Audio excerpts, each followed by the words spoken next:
Story 1. Around 10 years ago, I was using StumbleUpon and found a website outlining a mysterious expedition into a New England would where a portal to an alternate dimension allegedly exists. It mentioned a group that went into the portal and never returned, and something about an upcoming expedition to follow the first. The alternate dimension is in America much like our own but uncolonized and pristine. There were even schematics for a sort of chair that made the trip easier. The most curious part to me was the direction for finding the forest and the expedition group.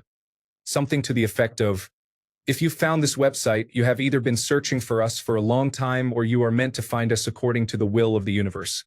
If you are to continue your journey, you will be able to solve the riddle hidden in this page. If you cannot solve this riddle, you are not meant to find us. I'd be lying if I said this didn't pique my curiosity, and I've been looking for the website ever since. I've attempted to figure it out with StumbleUpon, and I swear I bookmarked the page, but no such luck. Edit. Thanks to a user. This appears to be an early internet hoax or game called Ong's Hat. A website has a mirror of the original pamphlet which I must have seen on a long-gone site. Story 2. Edit 2. Huge kudos to Bonjali for finding it and to the National Film Board for keeping it.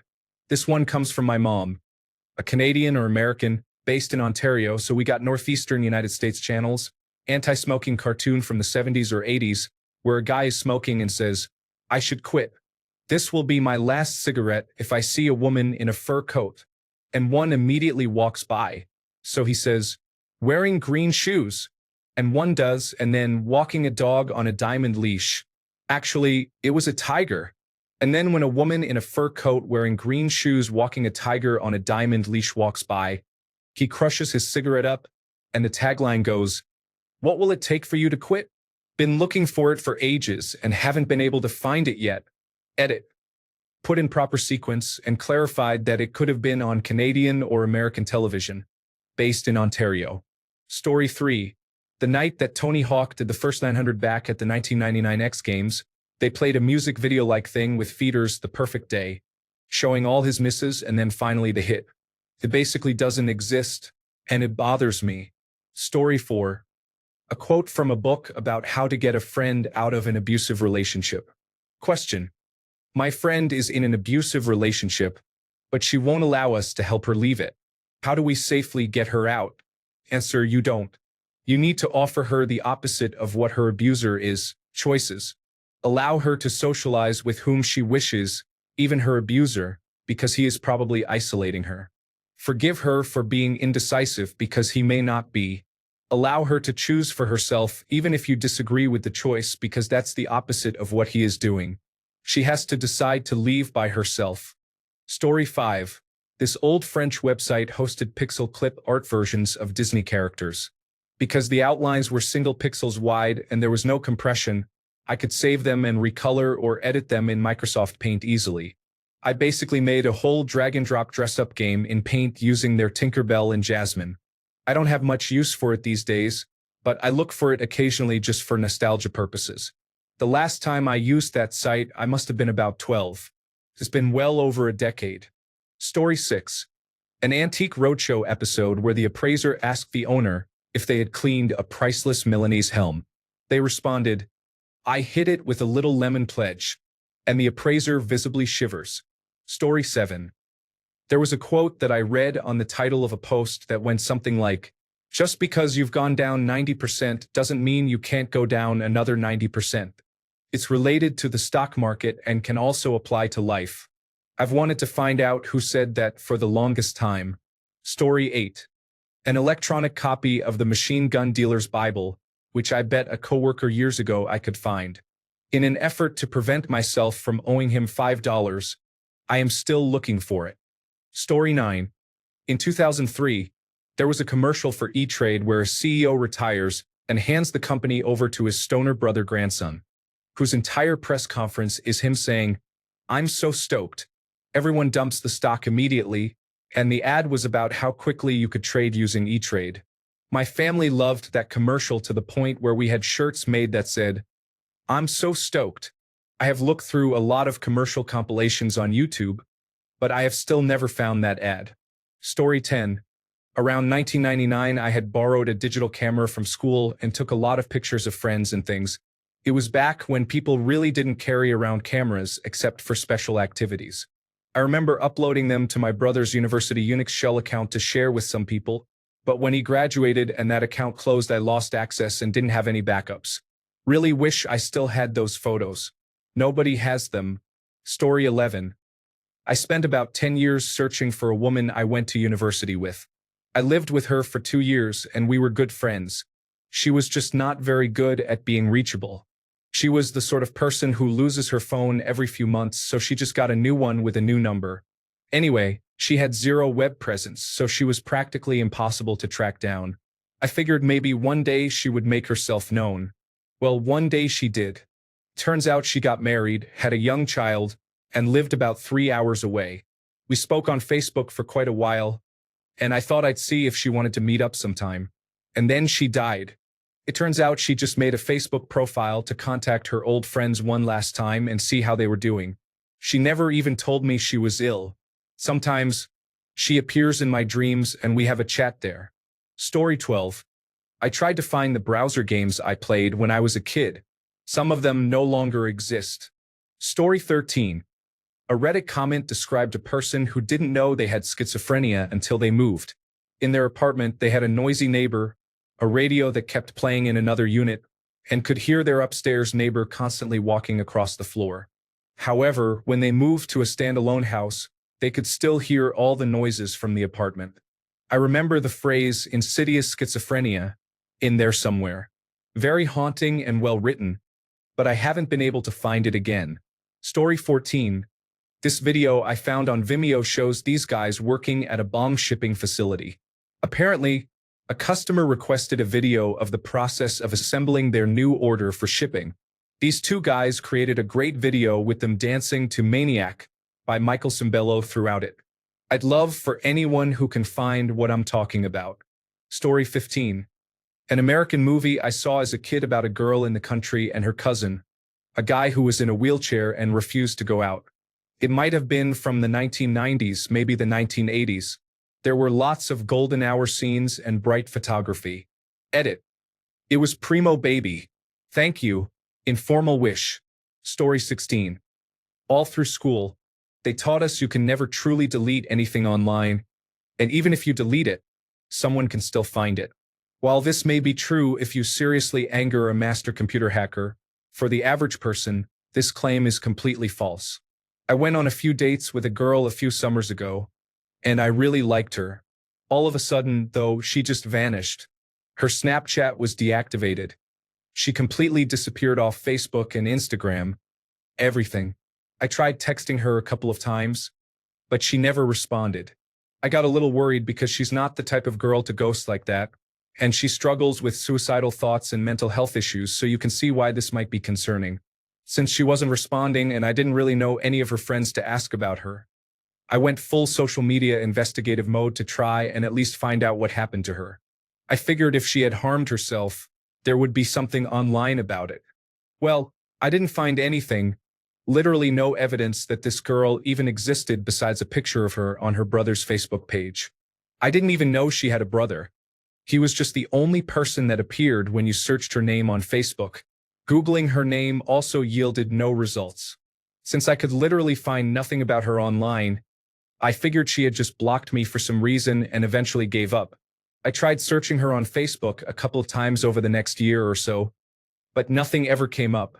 This past summer, she popped up in my Snapchat friend suggestions, and honestly, it was such a relief to finally see some evidence that she was alive. I added her, not expecting her to add me back, but she did, and she actually messaged me. We met up again, went for a hike, and grabbed dinner together to catch up. It turns out she was going through some rough times and didn't want to talk to anyone. So she disappeared, but she's doing much better now. Things didn't work out with us romantically again, but she's still one of my closest friends now. Story 17. Around 12 to 13 years ago, I got into StumbleUpon, which was a Firefox extension that added a button to your screen that took you to a random page that someone marked as interesting. Once, I found a Flash animation that portrayed a recreation of a white hat hacker doing a penetration test on a web application. The whole thing was a Linux command shell without any graphical user interface. It started with an internet relay chat where someone asked the hacker to look into his application and sent him a URL and another URL for the source code. After a sped-up 3 minutes of curl, grep, and secure shell, the hacker built a command line script that could pull any username and email from the site. Never found it again. Thanks to the user for finding the video. It's called 0 Day by Millworm. Story 18. My grandpa used to have the screensaver or idle screen on his computer that was a little painter or window washer guy who went around the screen cleaning and painting. As a kid, I would watch it for hours and thought it was super relaxing. I'm pretty sure it was light blue, and the little guy was wearing all white. I'm not sure about any other details. Story 19. During some in-depth discussion on the Lord of the Rings lore, the conversation turned somewhere deep in the appendices, or in some additional notes of Tolkien's, to the future of Middle-earth, specifically of the hobbits, hundreds of years after Elisar's reign. He, as you may remember, designates the Shire a protected area that men cannot enter. As time passes, these rules are gradually forgotten. The men harass the hobbits, forcing them to become more secretive and reclusive. Their culture suffers. They forget their music and books, their cookery and their stories, and become like animals, hunted by cruel men for sport. The passage ended with the notion that Hobbitkind had not been seen for many years, though there was a chance they could be deep in hiding, or that they had forgotten what they were. It was depressing, but this discussion took place online in about 2009 to 2010, and I haven't since been able to find the source. I recall wanting a source and being given one, and I followed the links and confirmed it myself, reading the depressing passages although not committing the exact text to memory. Was it a Lord of the Rings appendix? A separate letter detailing the Hobbit's sad future? Could even have been Christopher Tolkien's musings. I honestly don't know. I have wanted to refer back to it in the years since, but as I say, I can't find it. The only line I remember with clarity was the hunted by cruel men for sport. Story 20. The full series of Pirates of Dark Water. Edit. For those posting torrent links, I appreciate it, but I'm on mobile as my laptop is dead on arrival. Edit 2. Apparently, I can torrent on my phone, so I will have to get an SD card with a lot of storage and check this out as soon as possible. Edit 3. Wow. Thanks everybody. This is officially my highest upvoted comment ever. Story 21. A flash animation video of O.J. Simpson playing golf and killing small animals, talking about how the liberal media has tarnished his name. Tigger Zarajk has found it. Please shower him with fake internet points and coins. For visibility, Tigger Zarajk happy to help. I just love Flash, and people are working hard to preserve old Flash content. I will take this opportunity to share the Flash Games Postmortem John Cooney at the Game Developers Conference 2017.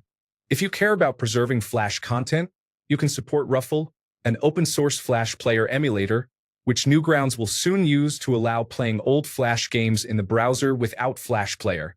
Story 22. A desktop wallpaper I had back in 2009 to 2010. It was some digital art of a female with her face sticking halfway through a vertical waterline with goldfish floating about. Her hand was also in the frame, and she had thin gold hoop bracelets on.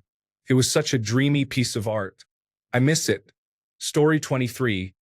There was a song that played on the radio in 2004 on alternative rock station 105.7 The Point in St. Louis. The song was either called Unchained or the band was called Unchained. I heard it maybe a couple of times. I've never, ever been able to find the song again. Any band called Unchained has never put out the song, nor has any song called Unchained been the right one. It's frustrating. If I do hear it again, now 15 years later, I am not completely sure I will recognize it. Ginger Skirl found it. Thank you. Story 24. Hello. This girl posted to Reddit years ago about having to be hospitalized because she used a spicy sausage to masturbate with. I have no idea how to find that. Story 25. There was a VH1 show called Rock of Ages in the late 90s or early 2000s. They filmed one episode in my house, and my two oldest kids are in the episode. I have never been able to find it online, and I know it aired because we watched it when it did. Google search brings nothing. It's like the whole series didn't exist. Story 26. An extremely baffling video I saw maybe 7 to 8 years ago that paired Daisy Duck and Jafar together set to Love the Way You Lie. I just need to know that exists and wasn't some fever dream. Story 27. I don't know if anyone will be able to find this, but it's worth a try. Sometime around 6 years ago, I was hanging out with friends, and they decided to put on a horror movie. I was almost certain it was on Netflix, but I could be wrong. The movie was an Asian horror, but I can't remember which, though I think it was Japanese. The plot was interesting in that it was about an actress who gets a role in a movie about a real-life murder that had made the news years ago. The actress plays the girl that was murdered, but she is great at the role because she was the girl that was murdered in her past life, and she's reincarnated. So creepy events and memories flood back as she's filming this movie. Anyway, I've looked up everything I could and have found absolutely nothing. So I'm starting to think the movie doesn't exist. Someone tell me it does. Edit. Thank you guys. It's called Reincarnation, 2005. You ever have a vague memory of something and thought it might have just been a dream, but then discover a video or pictures of it later, and it feels surreal? That's how I just felt watching the trailer.